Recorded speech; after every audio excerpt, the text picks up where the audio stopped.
I don't know if it's clear to you, but the worst part of this worst date is me. Okay.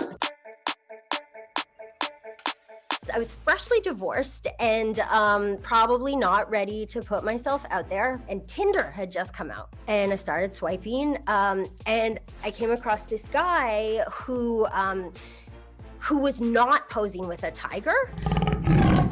At the time, there were a lot of guys posing with tigers on Tinder. I don't know why at all. It might have been also back then I was only looking at guys, and I think that was the mistake. That was the big mistake. But anyways, I see this guy, Sans Tiger, and he looks clean and like employable and not a serial killer. So like all the boxes, check, check, check. Yeah. So I swipe right, and the Tinder app does that like graphic-y thing, and we match.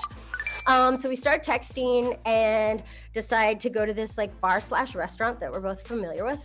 And then it hit me that I would have to wear clothes on the date, and I had no clue what to wear on a date. I don't remember the complete ensemble because my memory is trying to block this. It's traumatic night out of my memory, but it involved like skinny spandexy jeans and heels.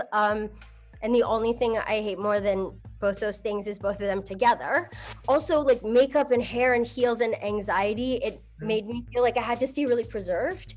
And so I didn't know how to walk or what to do with my arms anymore, which is a very weird feeling. But anyways, I got there, and I then just sit right next to him. Like there was other options, but I don't know why I did that, but he was on kind of a love seat thing, but there were other chairs that a normal person would have probably gone. I just sat right next to him, and he said something nice about the way I looked, which was very nice, and it's normal of him, and I proceeded to cry.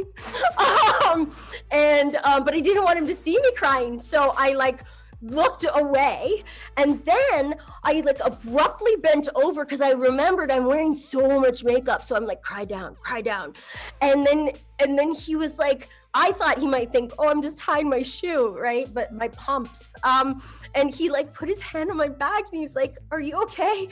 And he was so nice to me, so patient. He laughed when snot blew out of my nose and hugged me.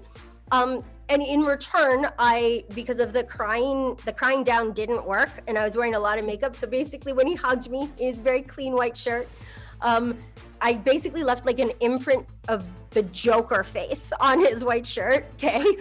And then anyways, I don't know if it's clear to you, but the worst part of this worst date is me. Okay. And anyways, we still, to this day, this is years later, we laugh about the snot bubble, because years later, my first ever Tinder date, Ari, is still my dear friend. And whenever I'm like in some weird relationship or some great relationship, we talk about it. And I even told him about this. I'm like, they're asking me about my worst date ever, and I'm going to tell them about our date. And he's like, what are you talking about? That was a great date. I'm like, are you kidding me? I cried the whole time. He just lost a white shirt. I lost my dignity. I got a sinus infection from crying that hard. So listen, I'm always the bad part of the story. It's always me. You're a good storyteller. That was awesome.